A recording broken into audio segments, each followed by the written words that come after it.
Hello friends, स्वागत है आपका एक बार फिर हमारे YouTube channel KRG tuition classes में। दोस्तों आज अपन यूनिट नंबर 5 की बात करने वाले हैं आरबीएससी 10th बोर्ड से जो अपना चल रहा था। तो अपन ने पिछली वीडियोस में यूनिट नंबर 8 जो था वो अपना कंप्लीट हो गया था। आज अपन नई यूनिट के स्टार्ट कर रहे हैं और यूनिट का नेम है समांतर श्रेणी और यूनिट नंबर 5 है। यहाँ से अपने पास में एक तो 3 नंबर का क्वेश्चन आता है और 1 नंबर का क्वेश्चन आता है, यानी कि 4 नंबर के क्वेश्चन आते हैं। इंग्लिश में इसको बोलते हैं अरिथमेटिक प्रोग्रेशन यानी कि एपी। इसको शॉर्ट फॉर्म में अपन डिनोट करते हैं ए और पी से।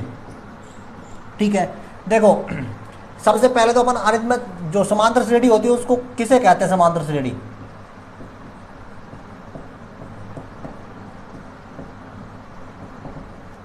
ये पदों का एक ऐसा समुच्चय होता है रेगुलर, यानी कि 1 by 1 करके जो पद आते हैं वो पदों का एक ऐसा समुच्चय होता है जिसमें जो पहला पद होता है उसके बाद जस्ट आने वाला अगला पद एक निश्चित पद को जोड़ने के बाद प्राप्त होता है।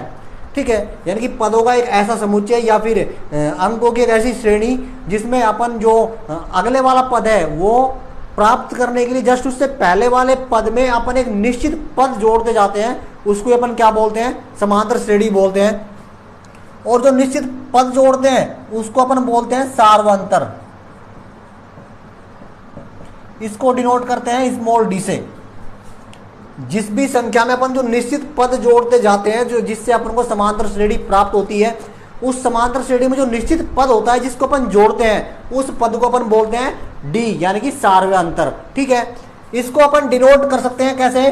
जैसे मान लो अपने पास में ये हो गया, पहला पद हो गया अपने पास में ए, दूसरा पद आएगा अपने पास में a प्लस डी, तीसरा पद आएगा a प्लस 2d।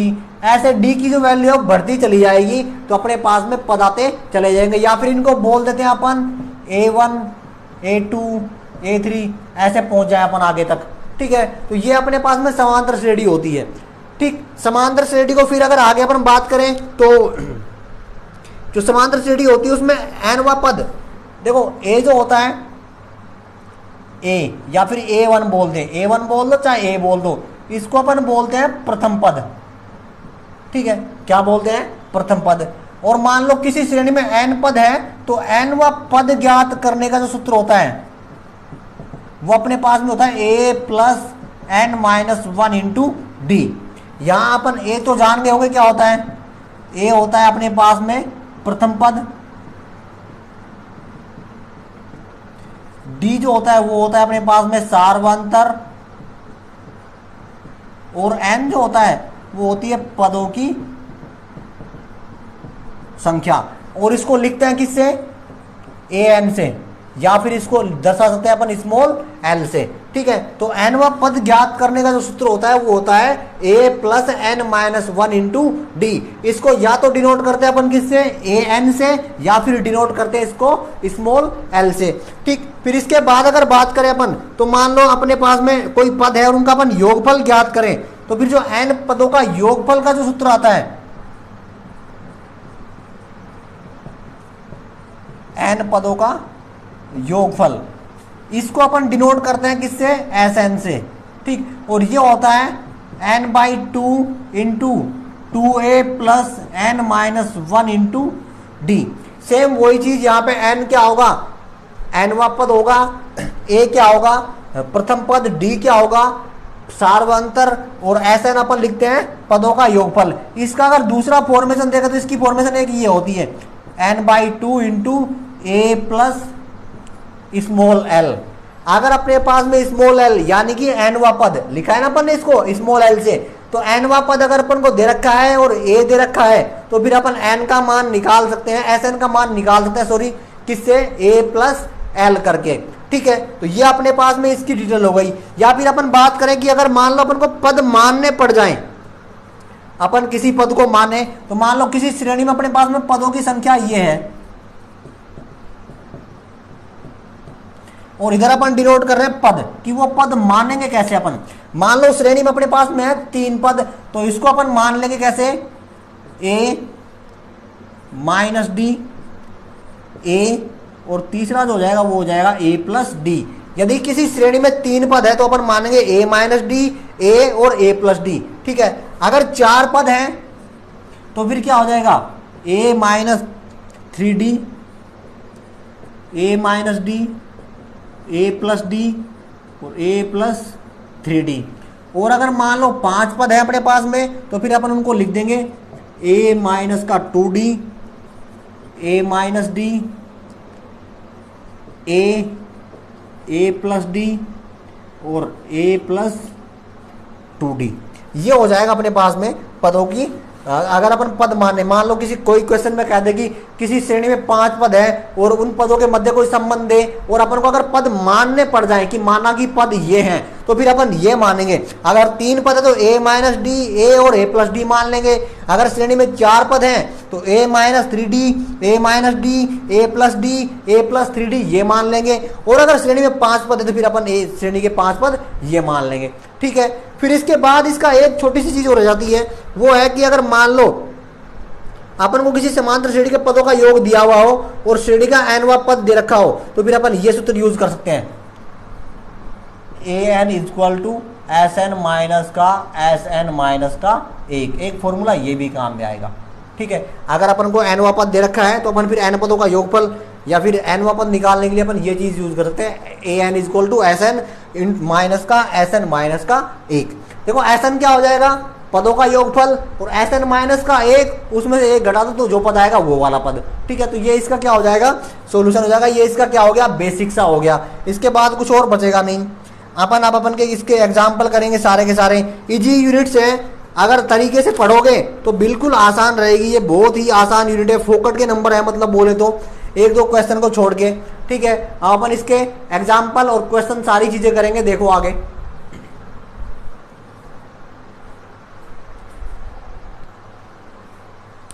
देखो भाई, एग्जाम्पल नंबर फर्स्ट है अपने पास, निम्न समांतर श्रेणी का प्रथम पद व सार्वंतर ज्ञात कीजिए। और समांतर श्रेणी अपन को ये दे रखी है माइनस का 5, माइनस का 1, 3 और 7। देखो प्रथम पद बोलते हैं अपन ए,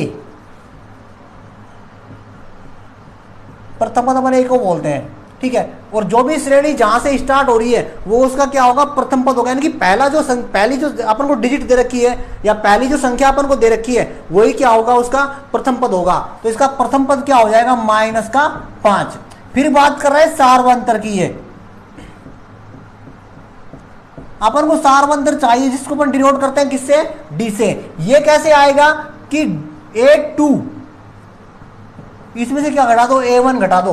अपन A1 को A भी बोल सकते हैं यानी कि प्रथम पद, और A2 क्या हो गया, दूसरा पद। तो दूसरे पद में से पहला पद घटा दो, या आप किसी भी समांतर श्रेणी के 2 क्रमागत पद ले लो।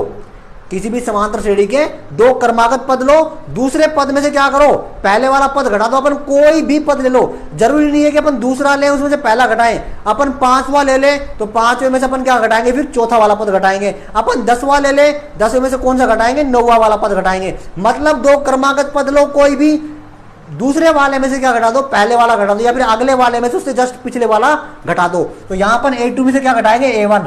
A2 क्या अपना माइनस का 1, ये घटाना है, क्या घटाना है अपन को, माइनस के 5 घटाने हैं। ठीक है, तो क्या आ जाएगा, माइनस का 1 और ये किसके हो जाएंगे, प्लस के 5। कितने बच जाएंगे अपने पास में, प्लस के 4। तो डी की जो वैल्यू आ जाएगी वो आ जाएगी यहां से प्लस के 4। ठीक है, तो प्रथम पहला जो क्वेश्चन था अपना एग्जांपल था जो, उसमें प्रथम पद तो क्या हो जाएगा, माइनस के 5, और सार्वंतर जो है अपने पास में वो कितना हो जाएगा, 4। फिर अपन बात करते हैं किसकी, दूसरे सवाल की। यह कह रहा है कि संख्याओं के अनुक्रमों के लिए समांतर श्रेणी की जांच कीजिए।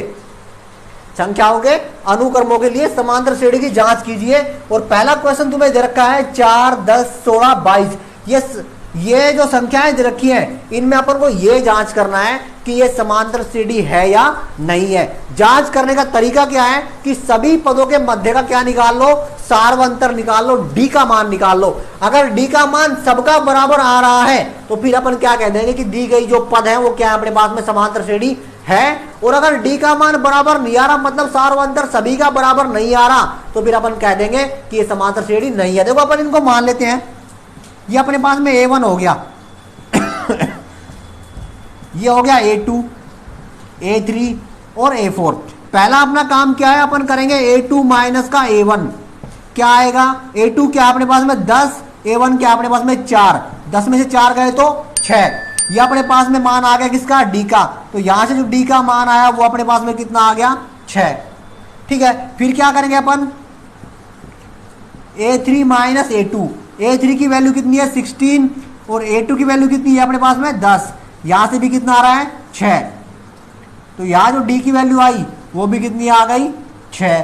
फिर अपन बात करते हैं A4 माइनस का A3, A4 की वैल्यू कितनी है अपने पास में 22 और A3 की वैल्यू कितनी है 16 और यहां से भी कितना आ गया 6, यानी कि D की वैल्यू यहां भी क्या आ गई 6। तो देखो D की वैल्यू यहां भी 6, यहां भी 6, यहां भी 6, तो लिख सकते हैं अपन यहां पे कि सार्वंतर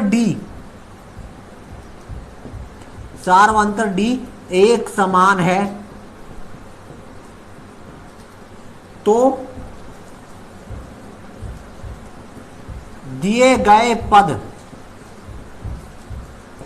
समांतर श्रेणी में है,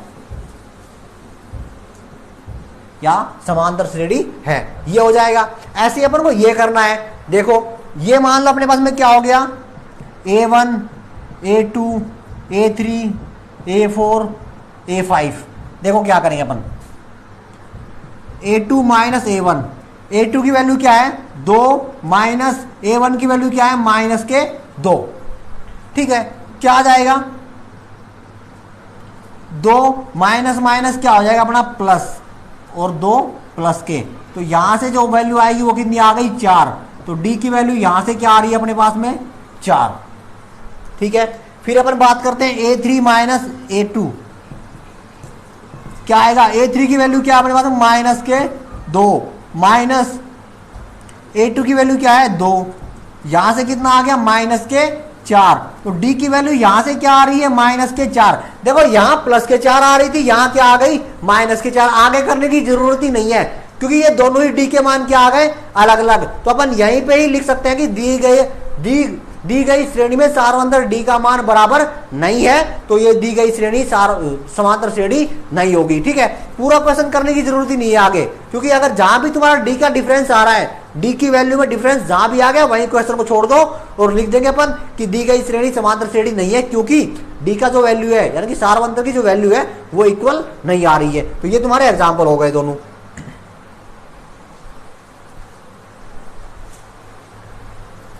देखो भी एग्जाम्पल नंबर 3 है, निम्न समांतर श्रेणियों के सार्वंतर ज्ञात कीजिए तथा अगले 4 पद लिखो। देखो यहां पहले ही कह रहा है कि निम्न समांतर श्रेणियों के, यानी कि ये जो श्रेणियां हैं समांतर श्रेणी है, तो इनका जो D का वैल्यू है यानी कि सार्वंतर की जो वैल्यू है वो इक्वल आएगी, ये ध्यान रखना। फिर आगे कह रहा है कि अगले 4 पद और ज्ञात करो, तो 4 तो अपन को दे रखे हैं, इसमें अपन को 3 दे रखे हैं, अपन को 4 अगले पद और निकालने हैं, ठीक है। इजी क्वेश्चन है, ज्यादा टफ नहीं है। देखो ये मान लो अपने पास में A1 हो गया, ये A2 हो गया, ये A3 हो गया, ये A4 हो गया। अपन इसका सॉल्यूशन करते हैं, अपन को D की वैल्यू चाहिए, कैसे आएगी A2 माइनस A1, ठीक है। A2 की वैल्यू क्या है माइनस का 3 और A1 की वैल्यू क्या है अपने पास में 0, यानी कि जो D की वैल्यू यहां से आ रही है वो कितनी आ गई माइनस के 3, ठीक है। तो D की वैल्यू यहां से क्या आ गई माइनस का 3, कब जब अपन ने A2 में से क्या घटाया A1 घटाया। अब फिर अपन D की वैल्यू दोबारा निकालेंगे, अब क्या करेंगे अपन A3 तीसरा वाला पद, इसमें से अपन घटाएंगे A2, A3 की वैल्यू क्या है माइनस के 6, माइनस करना है अपन को और क्या घटाना है A2 की वैल्यू क्या है माइनस के 3, तो क्या आ जाएगा यहाँ पे माइनस के 6 और प्लस के 3 यानी कि माइनस के 3, तो D की वैल्यू यहां से भी क्या आ रही है माइनस के 3। अगर पहले समांतर श्रेणी कह रहा है तो D की वैल्यू बराबर आएगी, अगर बराबर नहीं आ रही तो अपन कहीं गलती कर रहे हैं, तो यहां भी -3 आया, यहां भी क्या आया माइनस का 3 आया। देखो आगे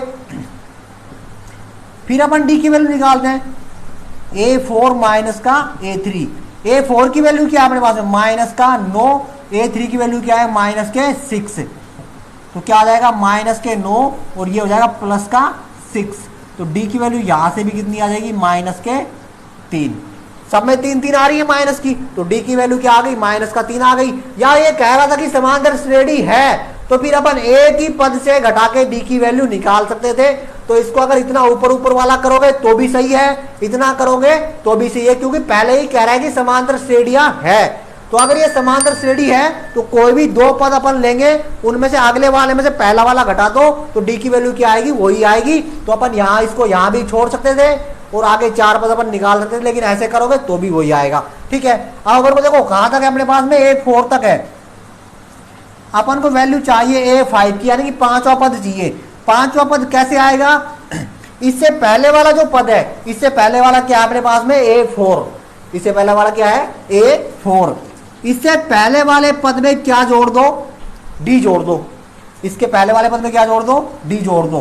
तो देखो क्या आएगा, माइनस का 9 है, प्लस इसमें क्या जोड़ना है अपन को, D की वैल्यू क्या आई थी, माइनस का 3। तो क्या आ जाएगा ये, 9 और 3 12, माइनस के 12। तो A5 की जो वैल्यू है वो अपने पास में आ जाएगी माइनस के 12। ठीक है, फिर अपन को चाहिए A6 की वैल्यू, वो कैसे आएगी, अब इससे पहले वाले पद में D जोड़ दो। इससे पहले वाला पद क्या हो गया, A5।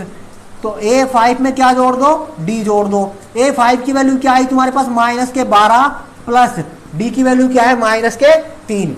तो क्या आ जाएगा, माइनस के 15। ये आ गया तुम्हारे पास में A6।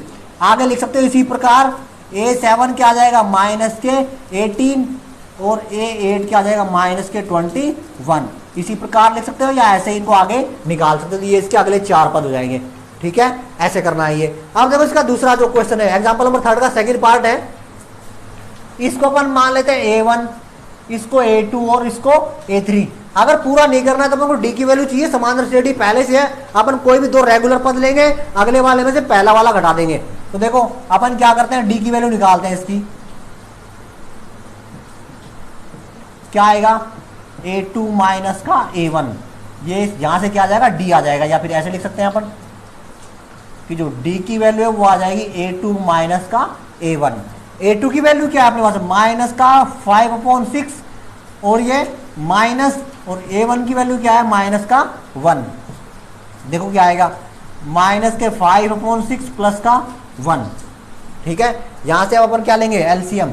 एलसीएम तुम्हारा आ जाएगा 6, माइनस के 5 प्लस का क्या आ जाएगा, 6 एकम 6। ठीक है, तो जो तुम्हारी D की वैल्यू आएगी वो आ जाएगी 1/6। D की वैल्यू क्या आ गई, 1/6। 3 तक है, अपन को चाहिए क्या, A4। A4 कैसे आएगा, इससे पहले वाला पद क्या हो जाएगा, A3, उसमें क्या जोड़ दो, D जोड़ दो। A3 की वैल्यू क्या है, माइनस का 2/3, और प्लस D की वैल्यू क्या है, 1/6। एलसीएम इसका क्या आ जाएगा भाई, 6 आ जाएगा। 3 दूनी 6 और 2 दूनी 4, प्लस 6 एकम 6 और 1 एकम 1। 4 में से 1 घटा दो, क्योंकि माइनस का 4 है, प्लस का 1 है। तो कितने बच जाएंगे, माइनस के 3/6 लिख सकते हैं, माइनस का 1/2। तो ये तुम्हारा क्या आ गया, A3 आ गया। बरसात हो रही है बढ़िया, तो आनंद लो बरसात का, लेकिन पढ़ाई भी जरूरी है उसके साथ। ठीक है, तो देखो आगे।